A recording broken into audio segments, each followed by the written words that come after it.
Okay. So guys, the reason I called this um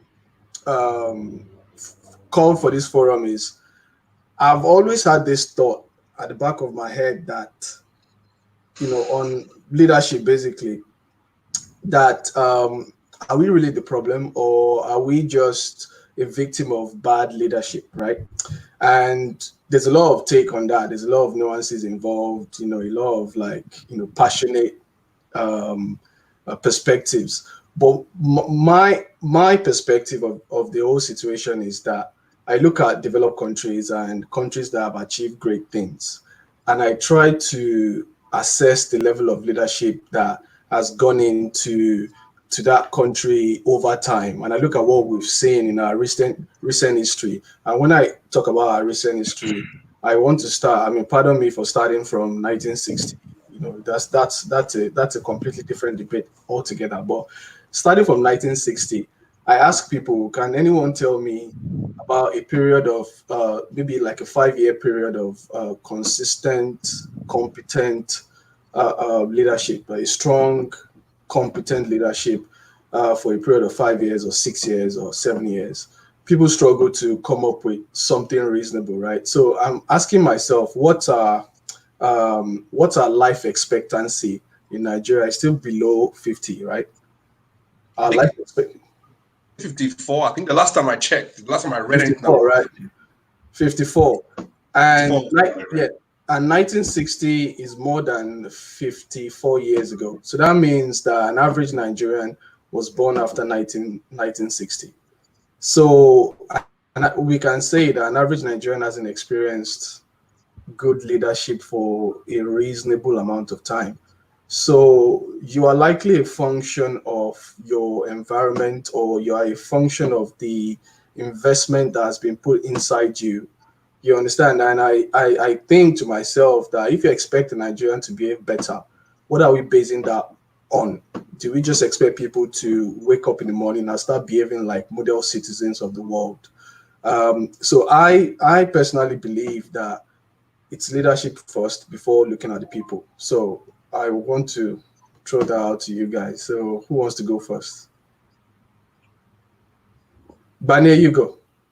Okay. I kind of agree actually with the fact that it's leadership first. And we've probably had this debate the other day on Twitter, where people there's a school of thought that says, well, the leadership didn't just drop from heaven. So the person who is the senator today, 20 years ago, was probably someone like you and I, was the follower. As such, it's actually the followers that use the leaders. As such, is more the followers. It's a followership problem. I disagree. I don't even think that it's that all. I think it's more of. I think it started with leadership, right? Because at the end of the day, it stops with leader. I think what it has developed more into like a system, like with everything, it's more of a systemic issue now, such that we have now developed like a how do I put it, like an assembly line of corruption. So like everything has been standardized. You get in, you just behave. You understand? You get in, even if you get in with noble missions, you just eventually blend in. You understand? Because the system forces you to do it. You understand? So but I think at the end of the day, because it is leadership that can think about change rather than followership, I think I would say that it is the leadership problem. Because we're having somebody tweeted something about how Nigerians love capitalism. There's a popular Twitter handle that goes by the name Michelle Obama. Very funny guy. He had a tweet yesterday where he said Nigerians love capitalism, but when you tell them how to get there, or a capitalist society, and tell them how to get to that capitalist society. Actually, no, I take that back. What he wanted to say was Nigerians love the concept of an export economy. When you tell them what needs to be done to get there, against it. My take on it was Nigerians largely follow whoever is in power. If you notice, during your passenger days, I don't know if you remember, during your passenger days, I can't remember the regulation of the communication sector, for example, being unpopular. It wasn't unpopular with Nigerians. Of course not, because all of a sudden, the phones weren't for the middle class and the rich anymore. Cellular phones were, do you understand? It was an instant, was a change, even though like the first few months it was very expensive. There was a change. Now, so I think it was leadership that brought that change. And we all know how much has spun out of that regulation of the telecommunication sector alone. Can say that a large extent, some our IT sector, our telecom sector in Nigeria, if there was no telecommunications regulation in 2003, 2002, there will be we won't have like a vibrant as what we have as an IT sector today. That's my opinion. I could be wrong. I think that tells you what leadership can bring. So yeah, I don't want to ramble on too much, but on the question of whose fault it is or whose responsibility it is, I would go with leadership.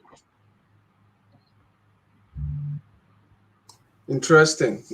Good points. Stanley, what do you think? It's a tough one. I don't think it's a black and white kind of situation.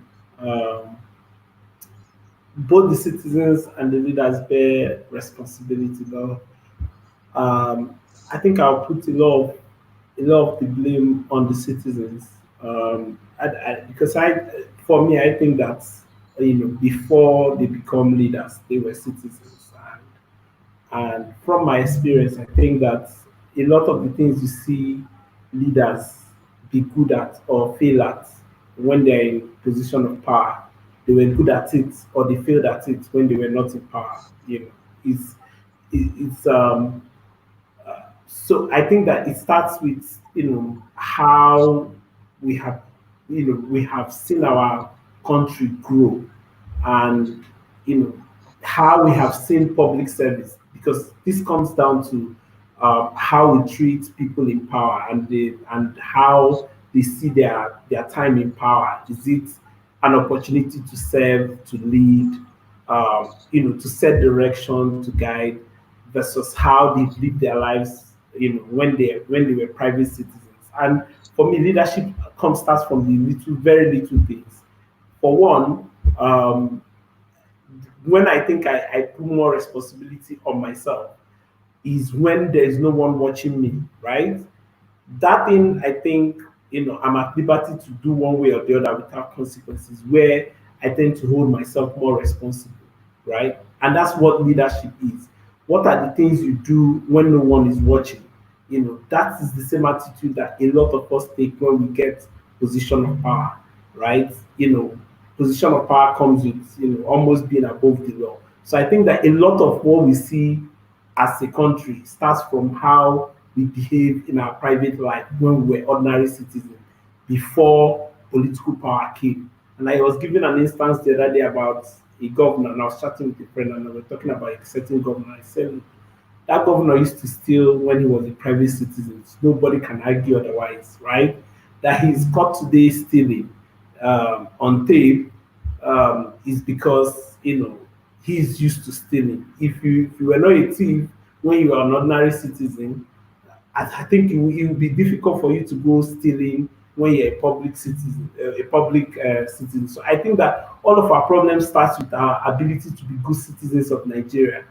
Look, all of us here travel around the world. The experience you have at Murtala Mohammed Airport, right, with the same group of people you're on flight with, once you get to Heathrow or get to Amsterdam, do you see the same behavior you saw in Lagos? So it is about citizenship for me. And I tell people that, yeah, there's a whole road that, leadership can play in guiding citizens to behave better. But I think that we have gotten used to being, what is popularly called on Twitter, anyhowness, right? And it is that same anyhowness we take into leadership. And that has been a big problem.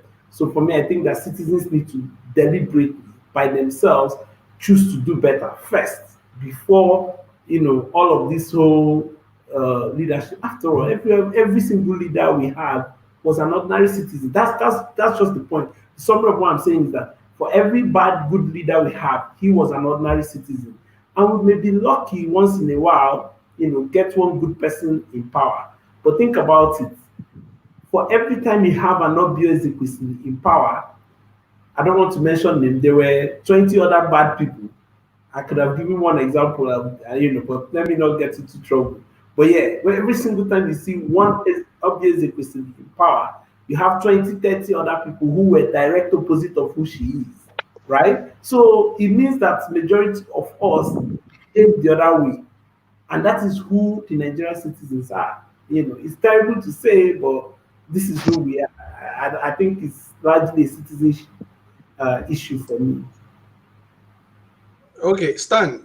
Before I go to Wale, can you address this issue that I was trying to talk about when I started about how these current set of citizens we have in Nigeria have not been led properly. They've not been shown any good example. They've not enjoyed any sort of, social and economic infrastructure to guide them. Because the reason I say this is when I left Nigeria in 2010, and the first thing I saw when I got to the UK was that everyone was being technically watched in a way that every single decision you make, you can get punished if you do the wrong thing. You understand? Like if you drive without a license, you get punished. If you drink and drive, you get punished. If you don't update your voters register, you get punished. If you lie to a policeman, you get punished. If you lie on your resume, you could potentially get fired if they find out from where you work. Like I look at everything, I'm like, everyone is being watched. There's no absence of consequence. And you grow up in that kind of environment. I'm thinking these guys are meant to be like the model citizens, yet they put all these things in place to check them and watch them. And I'm thinking, okay, are they really model citizens or they're just complying? Is it compliance or they are really, really good? Can you address that? So very valid point, right? And I was telling someone that if I still in Nigeria, right? If I still at work today and I'm caught, I'll be surprised. Why did they catch me? Right? But if I live in UK and I don't get caught, I'll be surprised, right? So there is a clear difference in both environments. Here, I'll be surprised if I'm caught. Elsewhere, I'll be surprised if I'm not caught, right? And that tells you something about the two systems. And you're right about actions and consequence and punishments and all of that. Here, nobody gets punished. You drive against traffic and the policeman stops you. The first thing that comes out of your mouth is, "Oh, I'm sorry, please now make I go," right? When the policeman insists on issuing you a ticket or fining you or arresting you, the next thing you declare is that the person is wicked, right? So there are two different environments. The two, and I agree that to a large extent, leadership plays a role, right? Leadership plays a role, and yes, there are really no model citizens where there is no rule, right? And I'm sure that when I lived in the UK, there was this guy, my brother's friend, who used to pick me up from work. The student job days. Trying to save money. I said, "This guy, please, I'll wait for you when you're done with work. Pick me up." Saves me a few pounds, of public transport. And this guy picks me up. Once he gets to a section of the road where the camera is not working, right? He's driving so fast, like I'm scared. Like I'm saying, slow down. And then he said, don't worry, there's no camera here. And once he gets to the section where the camera works, and this guy is not black, he's white. So there's really nothing like a model citizen if the system does not police the citizens. There's nothing like that. Remove all of the checks and balances you mentioned in the UK, and you will see that the average UK person will behave the same way, maybe we behave here. So there's really nothing like a model citizen. But again, it comes back to my question. So who built the UK system? Who built it? It's the citizens. The citizens built it to hold themselves accountable. And my point is that here, it is not in our culture to help hold ourselves accountable. We keep talking about, oh, government this, government this. Look at those residents associations. Have you looked at one of those? Have you seen the kind of things that happen with resident association, where they raise money for maintenance of estate or security, and somebody in the residence, somebody that lives in your estate, embezzles the money? So who is this person? Did he fall from heaven? So my point again is, yes, the system will work, but the citizens have to build the system. And I'll close with this. I think we have gotten so incompetent that we cannot even build any system. Like people say corruption, we're so incompetent we can't even tackle corruption on its own. So like it's eating deep into us. It's become a way of culture that if I insist on doing right, people say your wasabi is too much, right? You see a situation where somebody is doing something wrong and another person is insisting on doing the right thing. You will see that everybody standing there will turn on the guy who insists on doing the right, and they will never say a word about the person who was doing wrong. It's become our nature. So that's why I keep saying, for me, it comes down to citizens. Wale?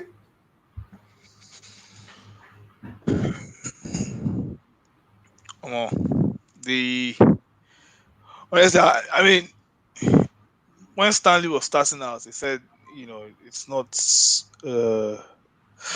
an easy conversation to dissect. And as you can see, I was making notes. No, because it's quite an important issue for me. I have more questions than answers. Especially because if you ask the right questions, then you're probably on your way to getting the right answers. So the first question I asked is this a chicken and egg situation?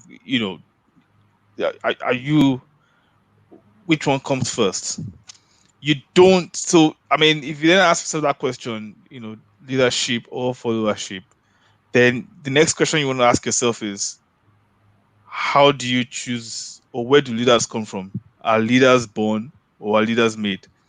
And if you say, for whatever part of the conversation you are coming from, if you say leaders are made, not born, it means that your leadership is selected from your followership, right?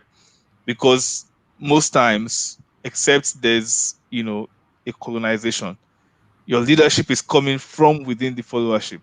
So if you go through that route, automatically you know that then if you select people from a pool and the people have put forward is a bad leader in quotes, and we can come into that conversation of saying what makes a good leader, what makes a bad leader, because I try not to call someone bad because these are people's experiences, and so we'll come back to that. So my point is, if your leadership is bad but has come up from a pool of people who have, it's not been a selection, it's saying they've come together to say this is people that should lead us. So it's an election, it's people coming together to put someone forward. Ordinarily, we are saying this is the best of us to lead us, right? And if the best of us to lead us is this, it's a general speaking for who we are. But then when Stanley was saying that citizenship, and I understand what he's saying, he has to be, the citizenship. And so I ask myself, so what makes a good citizen, right? How do I know that I'm a good citizen?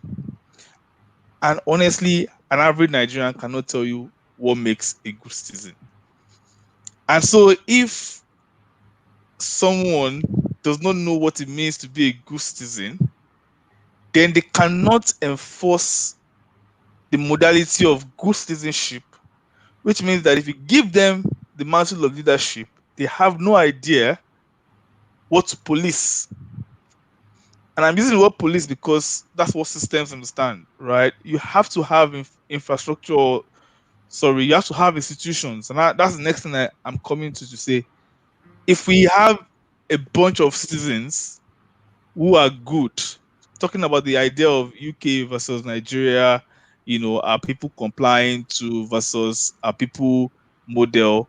The reason why anybody is complying to anything is because there's an institution that enforces, right? And they know that something is going to happen. So there's enforcement. So at the end of the day, if you don't have, if you remove the institutions in the UK, humans are humans. Go-to state is anarchy. Go-to state is greed. Go-to state is wickedness, and all those things. So if you don't have systems, right? But then the next question is, so who should build systems, right? Because now said we have to build systems, but people that should build systems don't understand what it means to be citizens. So the civic responsibilities of citizenship. So you you end up going in circles, right? So it's difficult to find where to start. And I give an example of education. Our leaders don't fund education, so our people are not educated, so they cannot make good leaders. And then if they're not good leaders, they cannot fund education, and then education cannot build new good leaders. And then those leaders come back and all they've known is don't fund education. Education hasn't done anything for them, so they continue to defund education, and then you keep going in that cycle. And actually, it gets worse. So the question is, is there a hard reset button that we need to press? I don't know. It's just difficult to say that the issue is citizenship or leadership. Generally speaking, leadership is only a subset of the citizenship, right?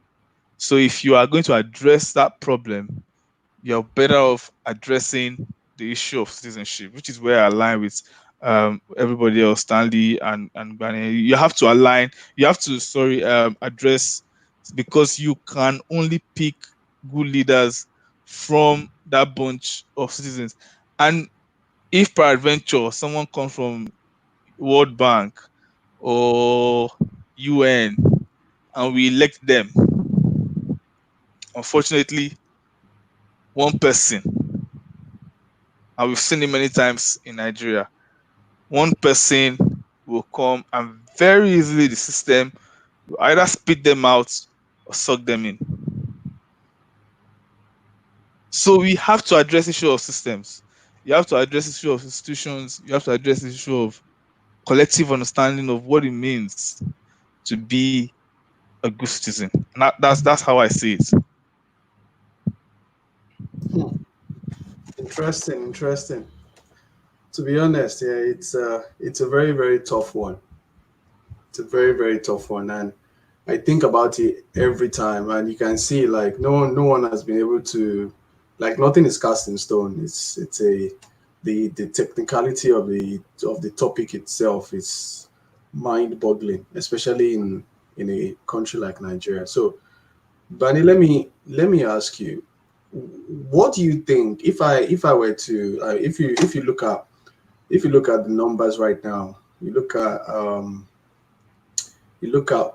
I think one of the first things I look at is population growth and how that will do how that is going to morph into other problems like poverty rate, bad governance, and yeah, we are forecasting into 2050 where we are expected to have more Nigerians in this world than Americans, right? So do you foresee do you foresee people finally just sort of revolting or just having enough of this?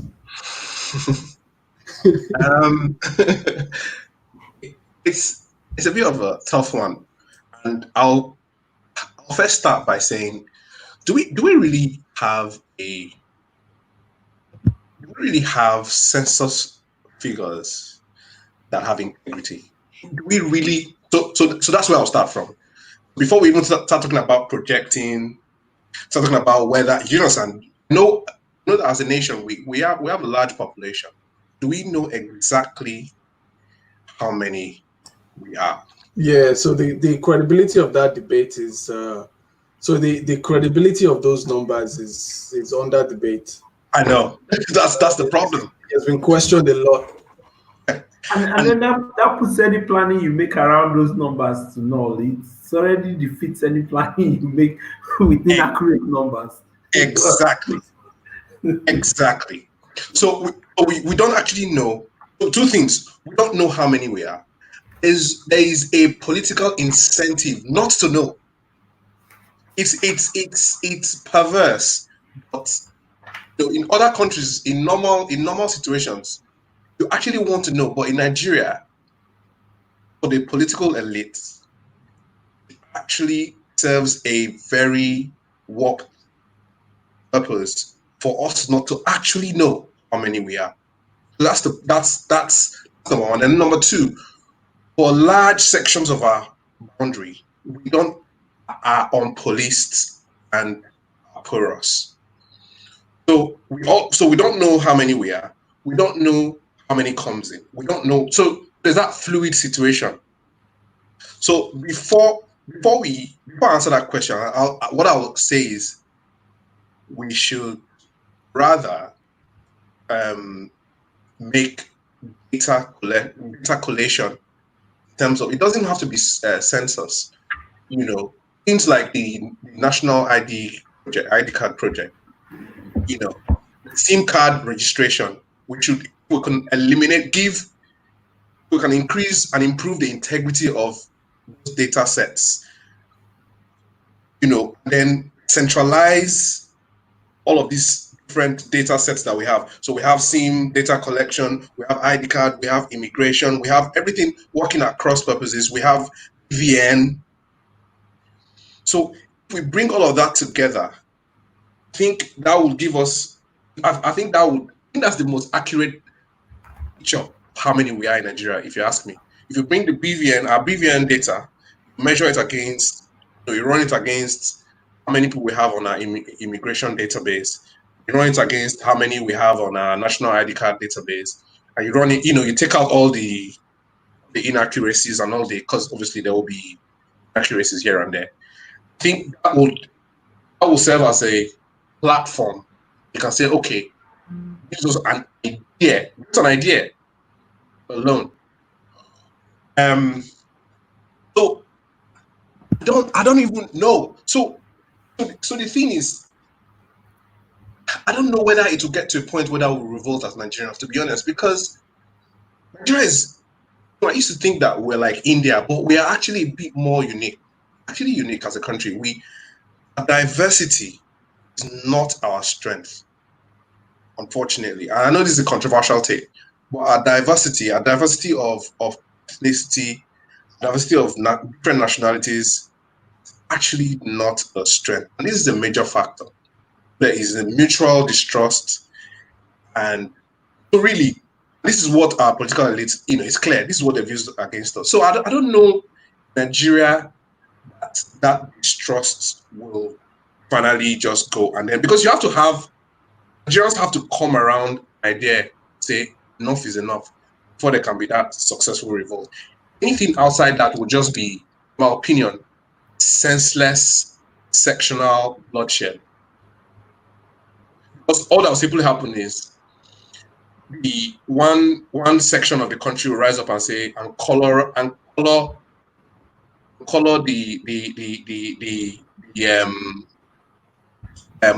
whatever the agitation is as an agitation against them.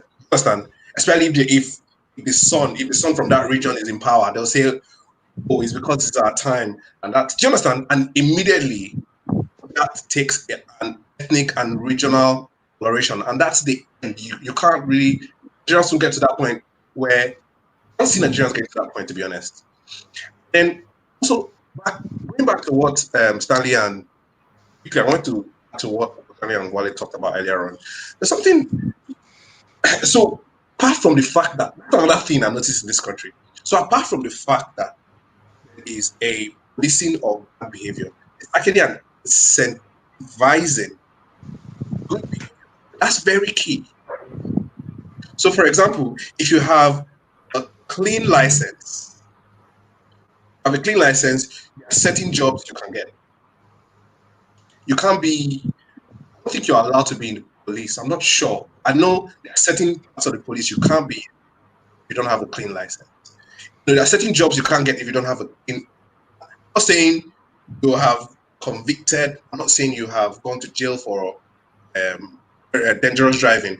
I'm saying just having 3 points off your license. The moment you have that, that excludes you from having certain jobs. So incentivization there is you keep your license clean. You have access to this possible being in this job.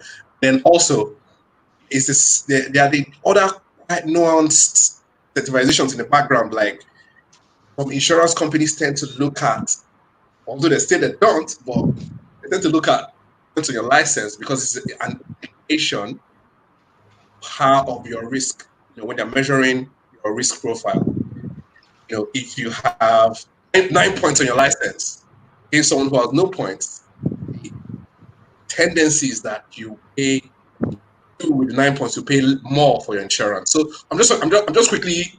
I want to quickly come back to what I'm saying, but I just wanted to, as an aside, the system has been developed to such a point that it incentivizes behavior and also punishes bad behavior. So it's not just okay to punish bad behavior. I think that's what we're getting it wrong in Nigeria, especially with some of our anti-corruption drives. Just about going out gung-ho and trying to punish. No, I think you even derive more results by incentivizing good behavior and making it easier for people to act within the law. You get a lot of people off the bad behavior register, and then you now have a small bad population that you have to deal with. Understand? So, please circling back to what I was talking about. I think we need to, as a matter of urgency, we need to. I don't know how we can achieve this. How we can convince all the political elite to believe that us not knowing exactly how many people live in. I'm going to be a bit controversial now. How many people live in Kano? How many people live in Lagos? How many people live in? Do that. Are we afraid to be controversial on this podcast? Well, I don't know. Our host, because at the end of the day, you see the reason why is this is why sometimes being controversial for being controversial sake they help. Some people hear what I've just said now. Yeah. They'll just be like, they just don't want to hear anything you want to say. Yeah. And that gets in the way of the conversation. If we can actually get to the place where we can show and tell how having a database with integrity helps not just with planning. We're talking about security. Some of the security issues we're having at the border, we had a database that we know everyone who is a Nigerian citizen. You're telling me that would help? It will help. It will help our security agencies. Yeah.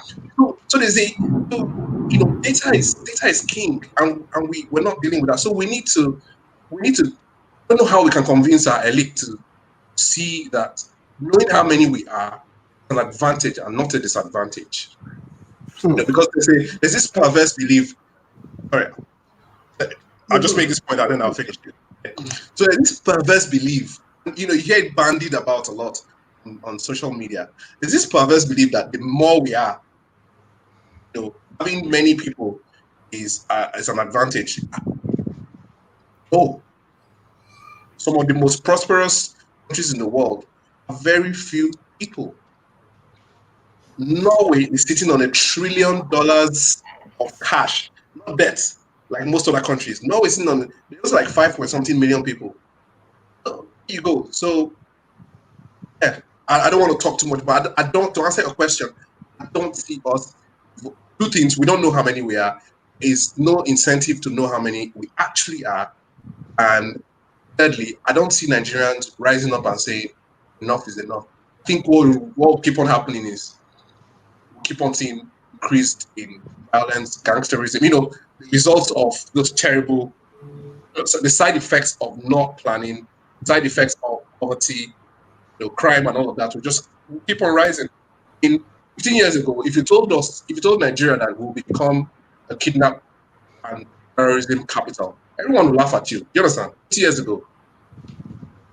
We are now. We're becoming like the murder and terrorist and kidnap capital of West Africa, so to speak. So these are the results of not planning. So that's what I see happening. So if I jump in on the question around population, right? Yeah. So first of all, my take on that question is that we already set out to fail when I look at challenges with our population number. Because when you make a plan based on a false premise, right, it will fail. Naturally, it will fail. And every single economic, social, welfare, every other planning we do as a country is based on our population figure, which is false, right? Which is false. And again, I think on a broader scale, the challenge with our population number is that it's not because we are incapable of counting ourselves and knowing the true number of our population or even maintaining a single figure. The challenge with our population figure is the fact that it is tied to revenue sharing. I didn't want to say it. It has to be said. It has to be said. No, it does. Once you take away that revenue sharing formula from our population figure, you see that the problem will go away. It's not that we're incapable of counting ourselves. The reason we will never know the actual number of Nigerians or keep a proper single database, as Daniel was talking about, is because revenue sharing to states and local government is based on that number, and it determines who gets more revenue from the federation account. So the only way to solve the problem, separate the two of them. And we know the whole kind of troubles involved in separating the two of them. It means that states will have to control what they contribute to the federal revenue purse. They will control resources in their community. That's a different ballgame. So when you think about sorry. Like, can I just jump in? Sorry. So based on what you said now, if you want to change that, will it have to be an act of parliament or? I was about to say, so constitutional reform. It has to be a constitutional issue. Yes, it's a constitutional issue, and what it means to do constitutional changes on that scale, right? It means this is 2020. We've spent about 13 years trying to pass petroleum industry bill. This does not even involve the regulation. Resource control. This is just to reform the process of managing the golden goose. The only revenue source. Forget whatever you see here. The bulk of our revenue comes from that source. Just to make it better, just to improve the revenue collection from that sector, we've spent 13 years just trying to pass a bill. So it tells you everything you need to know about then attempting to do a constitutional change that would then involve resource control. So that's a different ballgame. The other thing I wanted to mention is the fact that we have a 2.6% growth rate, population growth rate, right? 2.6 looks like a small number, but we are talking about 2.6% growth rate of an estimated 200. I know we are trying not to say controversial thing. Our population estimate is about 206 million or thereabout, right? Stanley's estimation is that we're like 100 million in real sense if we're up to that. That's my own estimation. So we are doing 2.6% growth rate. We're not building as many schools as we need to build. We're not expanding our university intake. We're not doing vocational training. Look, today, if you want to get the best worksmen on your housing project, you probably need to go across the border to Cotonou, because our people are so terrible at it that they are always so focused on trying to cheat you than delivering a good job, right? When you build a house, my younger brother is into building construction, and it is a daily battle he has to deal with. If he leaves the construction site, it is a different ball game. Bags of cement are missing. Nobody cares about delivering a good job and getting paid decent wage. So that's a different ball game. So we are not building enough schools. We are not providing enough healthcare. Look, a bulk of our resources goes into servicing government, which is the vice president was talking about it the other day, which is another, maybe a different topic to be had. But I think that to answer your question, I doubt that we ever have an issue that can galvanize every Nigerian, galvanize everyone to a single cause that we can use to hold our government accountable. The reason I say this is that as long as an Igbo man is a president, right, every single time someone in Lagos gets angry, as far as me as an Igbo person, is because the Yoruba people in Lagos want my brother, who is an Igbo man, to fail. If I'm the president, that's the simple argument I have to make to stop people in the East from joining the protest. If an Hausa man is the president, every single thing that happens in the South will be viewed as an attempt to make him look bad. If a Southerner is president, every single thing that happens in the North is an attempt to make him look bad. So we can never, not even on petroleum, not even on quality of education, not even on poor healthcare delivery, not poor road construction, no lack of infrastructure, nothing. I don't see one thing that can unify us. It's either it's easy for the politicians to use tribe or religion. Two simple, easy way. If I'm caught today stealing, the women in my mother will organize the women in my village. They will show up in Abuja and protest on my behalf. It's that simple. And it will become ethnic issue or religious issue. If she can't get the women in the village, she gather the Catholic Women Organization. They will be out there protesting on my behalf that Protestants or Muslims are after me. It's so easy. So I don't see on what basis we can get to that point where something can, maybe I'm wrong, maybe I'm not seeing the broader picture, but I can tell you that it is extremely easy for anyone to divide the country along tribal or religious lines. And our people are incapable of putting the greater good of the people above their tribe, above their religion. So I just wanted to make those points. Interesting. Wale, what do you think is going to happen? Do you think this is just going to carry on and it will lead to like the destruction of the states that we know as Nigeria, or you sense that there might be a revolution somehow? It doesn't have to be bloody. It doesn't have to be chaotic. It could be like a political revolution where we just start electing good guys into government, or any kind of revolution you can think of. We still debate. We still have. I think we have. Did you guys see what I put in the chat? Yeah. So we can still quickly talk about democracy after this. But what you can comment? Question. No, I think that population is it's too big a deal for a nation or a state to ignore. Because again, not to repeat the fact that have been stated by Stanley and Bane, you cannot manage what you cannot measure. And if you cannot adequately measure how many people in an estimate that we have in the country, then you can't manage the people, you can't manage the resources, you can't so it's useless. So I think that, long story short, Monji, you are the host. How controversial do you want us to be on this? No, I mean, for me, my take is, I think seeing something as controversial is a distraction for me. Yeah.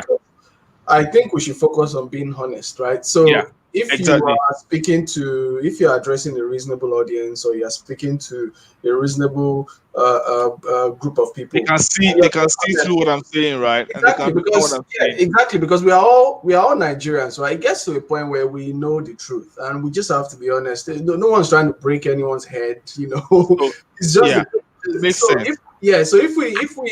if we just change our mindset to focus on, honest debate, and Yeah. if you focus on what you think is true or what you believe to be right, even if someone else has a different opinion, you can address it They from. can table it with facts and with figures. Exactly. So It absolutely. doesn't have to be agenda based or Yeah. based on some. That said, I'm just gonna go ahead to say I think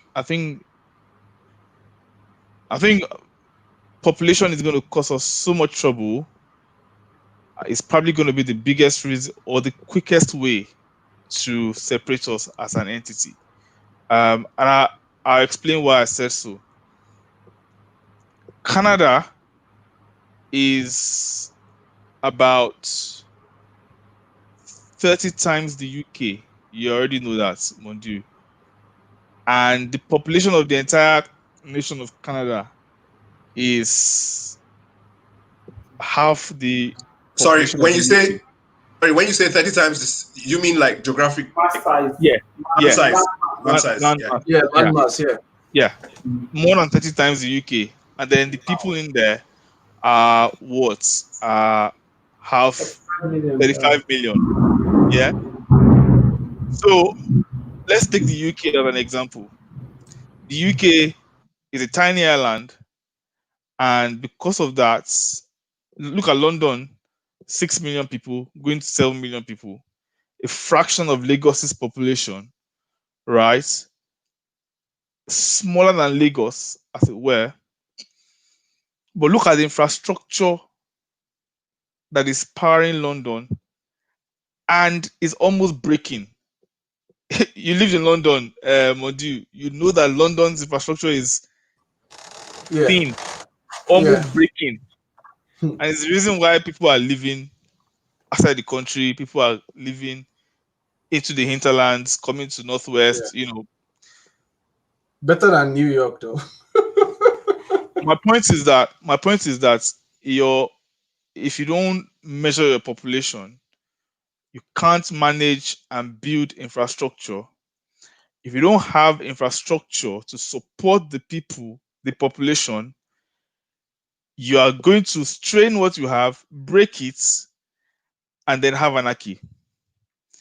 I I'm simplifying it, but if we have time, I could have gone into facts and break it down. But at that high level, you can see the progression. People cannot commute, there will be problems. People cannot access water, there will be problems. Healthcare, and all these things are things that you could have planned if you had the right population figures. You cannot share. I don't even want to talk about sharing resources because I think that sharing resources is one of our biggest problems in Nigeria. There should be nothing like sharing resources. There should be no entitlement to sharing resources. So people should go and create their IGR, build their IGR, and run. But we'll come back to that another time. My point is that if you don't have the right infrastructure, if you don't have the commensurate infrastructure for the people, because you couldn't measure the people enough to know how to build, then it's probably the fastest way to collapse the states because we will now burden what we have, and then you can't take Lagos for example. If Lagos continues to run the way it is being run in 10 years, you'll be surprised. And you see, when population is increasing at 2.6%, that Stanley mentioned, is not arithmetic progression. I hope you know. It's geometric, right? It's like compounding. Compounding interest. 2.6% of 200 million is what? 220 something million, 230 million. The next 2.6% will not be of 200 million, it will be of that 236 million, right? And that's how you keep on growing. So in 5 years, you're not adding 2.6 times 5 of 200 million. You're adding 2.6 million, 2.6% progressively. And if you're not building infrastructure at the same rate, so I think that whether it's anarchy, which is bloody revolution, whether it's by election, population is the fastest thing that is going to force the dissolution of the states of Nigeria if it is not managed. And let me just quickly close that. Look at what coronavirus has shown us, right? And if a pandemic hits Nigeria, which it has, and you don't have the right population figures, which means that you cannot plan for palliatives like masks, like like whatever it is that you want to plan for the people, it's danger.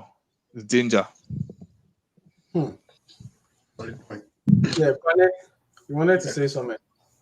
No. I have nothing to add to that, to be honest, because it's just what it is. I think we're just like I said, what's going to happen. I think Wale has explained exactly what I was trying to say. He's just basically made it clearer than what I was trying to say earlier on. Like, because we don't know, because we know it is happening, the effects will be gradual breakdown of society. Like we said, and what will now happen is that because there's that vacuum, what will happen is people will just step in and start saying it is them. And the reason why we don't have transport is because of them. The reason why we don't have good housing is because of them. And once people start othering, that process starts. Yeah, That's the beginning. That's exactly. Violence, flare-ups. The way we were set up, the truth of the matter is that geography hasn't really been kind to Nigeria in terms of not even Nigeria, Africa as a whole. I read a book a few months, last year, over a year ago, that really opened my eyes to how geography helped, like most of the first world that we see today, Europe, America, and all of that. We don't tend to have those same geographical advantages. For example, we're not really blessed with deep ports. Like our shoreline isn't really blessed with ability to have deep ports like everywhere. So apart from Lagos, Warri, probably maybe Port Harcourt, the rest of our coastal line is not. I could be wrong. I could be completely wrong, but I think most of our coastal line is such that, especially in Niger Delta and all that region, not deep enough for you to have a port. These are some of the these are the major outlets for trade. So that's why, for example, people congregate on Lagos, because Lagos is our main port. It's the way we trade with the outside world, and because there's opportunity for trade with the outside world, there's more opportunity and more wealth created. So more people travel, attracted to it. It's like sugar. It's like the sugar in Nigeria in a lump of bitterness. So people are attracted there because we haven't been able to. Although we have geographical disadvantages, we have not been able to use our human ingenuity to overcome some of those geographical, like creating land waterways that can help some of those other parts that are disadvantaged. Do you understand? Like dredging of the Niger, so that people in the hinterland can actually also enjoy some of the trading that people the coastal line enjoy with the outside world. Things like that. All of this, like Wale has rightfully said, and Stanley has rightfully mentioned, all of it rises and falls on the fact that we don't know who we are. And unfortunately, it will require a constitutional amendment. And when you look at what we need to do to arrive at that, you need 24 states, you need 2/3 of the houses of assemblies of 24 states to ratify it. That in today's Nigeria, any Nigeria, especially in today's Nigeria, is a mountain. Is a serious mountain to climb. I don't know how. I don't know how any serious. How I don't know. So and then I wanted to also mention something about citizenship. We talked about citizenship and how the fault is with the citizen.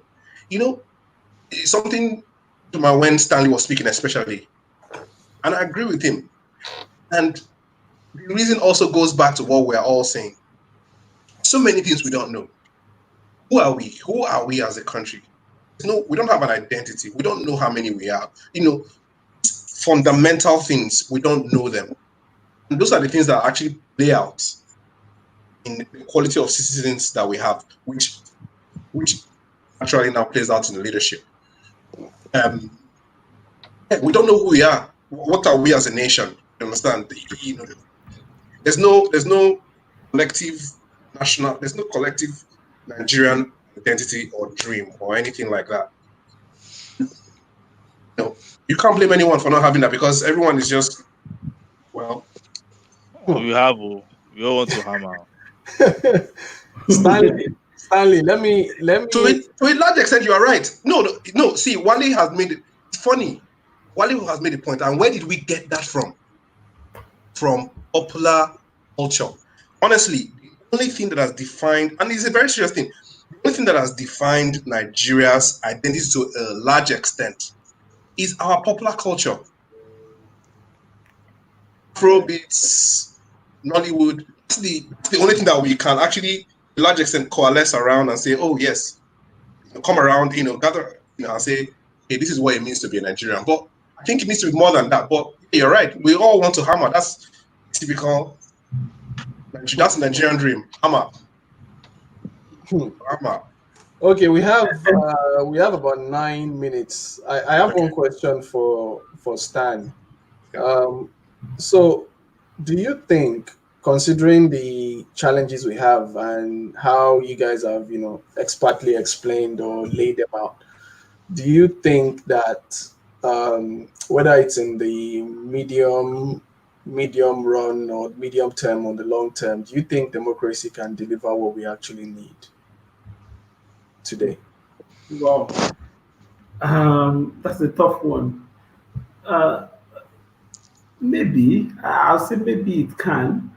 We've seen a couple of flashes of opportunities um, that has led to some sort of impact and growth. And when you were opening, you mentioned, do we have like a 5 or 6 or 7 year period where we saw some semblance of leadership that led to growth. And I can think of maybe the closest, I think, from my growing up, from my knowledge, not from history. I would think that maybe a part of the 3 years of Obasanjo's second term in office, probably, there was sort of some semblance of organized, thoughtful leadership, right? Where you had a team, and again, and maybe subsequently, maybe in other editions, I'll talk about what I've seen, a couple of things I've seen, working in government. But at that era where you saw a group of people who seemed to, above, against all odds, seem to, have their heads together about what it means to deliver leadership and deliver growth and vision and all of that, and that was the era you saw, our mobile phone, system grow. We had a very successful auction, and we saw an explosion in availability of mobile line, which has multiple effect up to today. All the fintech growth, all our tech scene that you see, service sector that you've seen, they all come out of that just simple getting it right with the telecom sector, right? And that's what's the kind of impact you have. And because you had a group of people, who were reforming government procurement, who were trying to set up, run a city by standard, run a central bank or run economy, or drive transparency or fight corruption. So you saw a group of people who were sort of thoughtful about what they were doing in government. And, we've seen a couple of those instances. It might not be one-off. We need to continue to experiment. So hopefully one day we'll have, by chance, have someone who then takes the leadership and is able to sort of inspire some sort of leadership and vision that everybody can fall around. But I think that era showed us that it is possible, it can be done, where you have a team. And I worry about whenever I see a single person with the ability to do something good in the midst of incompetent people. There's huge expectation on that one person, but you need a couple of support systems for that one competent person to be able to deliver goods. And this is something we are always missing. The fact that one good person cannot deliver the country. You need a group of thoughtful, competent, good people working with that one good person to be able to deliver this good. So I'm the only one shouting and shouting and shouting, and everybody around me is against whatever it is I'm shouting about. I can't succeed, right? Look at that era, and I'm not saying that period I'm talking about, that Obasanjo second term, where you have Okonjo Iweala, Obi, Charles Soludo, Ribadu. You had like a group of people who seemed to be driven at one time, right? But since then, every other single government that has come after that, you only have maybe one or two people working at cross purposes with the right vision, but at cross purposes without a support system. I can imagine what a Federal Executive Council debate was like, where you have Obi sitting, you have Okonjo Iweala sitting, you have El Rufai sitting, you have Charles Soludo sitting, right? No matter how many politicians were in that cabinet, the technocrats will have a support. If Okonjo speaks, Charles Soludo can back him up, or Okonjo Iweala, Obi can back him up, right? But right now, if you have one technocrat in government and there are 35 other politicians, you have no voice. At some point, they won't even give you mic to speak. So we really need to think about. I don't think that is impossible, but it has to be something that, if we're lucky, we get one person who is crazy enough to look for the right people, irrespective of where you come from, and give them the job. I think it can be done. It can be done. Wale, what do you think? We have 3 minutes. What do you think? Oh, well, I don't know. I have my reservations about democracy. If a very good understanding of democracy is to understand that you are entrusting a select few people with the responsibility to move the polity forward and the nation forward, and you must recognize that you have to give them powers, right? Powers that can be checked, but powers nonetheless. If you entrust the leadership of a nation to people, they must be able to. They will use that power, and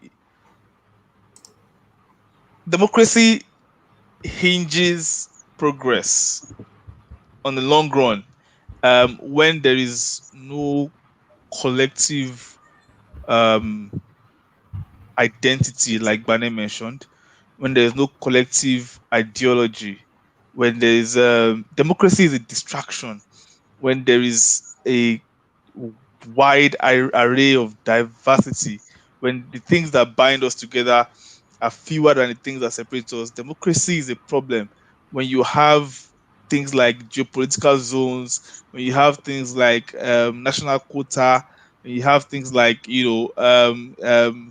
resource allocation. Democracy is a problem because it's difficult to see everybody for who they are.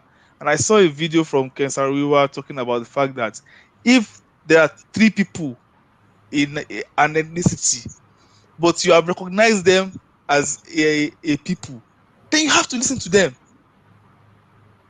And if those 3 people say that they don't agree with what you are doing as a democracy, they can hold you down. Constitutionally they can. Of course, we don't practice democracy as it should in Nigeria, which is another issue. Our elections are more selections than elections, things like that. So I don't know about Nigeria. You see, for a smaller country with more unified goals, with 2 or 3 languages, talking about, it's easier. I think Nigeria as an entity is complex. I don't like what China is doing with the way they're approaching their own government. I don't like the kind of democracy. I can't say this is what we need to do, but we've tried democracy, and honestly, it looks like an absolute shambles here. honestly. I think we are going to continue this debate at a later date. So we would carry on with this debate on democracy. I think it's a very interesting one because a lot of people have like different takes. You know, you hear a lot of extreme takes on it, but it's a very valid conversation. It's something that we should talk about because it looks like something that we don't really understand. And if you want to work around something you don't understand, we have real issues, like very, very serious issues. And we don't want a situation whereby we're working with something that looks more like like a hindrance or like a distraction, right? It has to be something that can be inclusive, something that can really work for us. You know, are we just talking about democracy because democracy is something that the West, you know, champions, or democracy is something that is really going to work for us? You know, we need to have that conversation. It needs to be mainstream in within us as Nigerians, because once you start to talk about this topic of democracy and you want to get to the top, you know, to the top echelon of the government or to like the elites, they sort of shut you down because they always think about how the West will view this. But again, we have to think about the Nigerian agenda, right? Now we have to put ourselves first. The reason the West will always kick against it is because the agenda for the West is different from our own agenda, and they can prioritize Nigeria's agenda to, you know, say it really doesn't work that way. Yeah. So we are going to continue this debate. Thank you very much, guys. And so should we do it next week, or you guys decide? I'm fine. Yeah. Okay. Next week, right? Sunday, same time. Yeah. Wale, what do you think? Anyways, we can finalize during the week. Exactly. Yeah. We have to WhatsApp groups. Yeah. So guys, thank you very much. While is a busy man. All right, guys. Man. Cheers. Thanks, mate. Nice one. Cheers. Cheers, bro. All right, thank you. All right, cheers. All right, guys.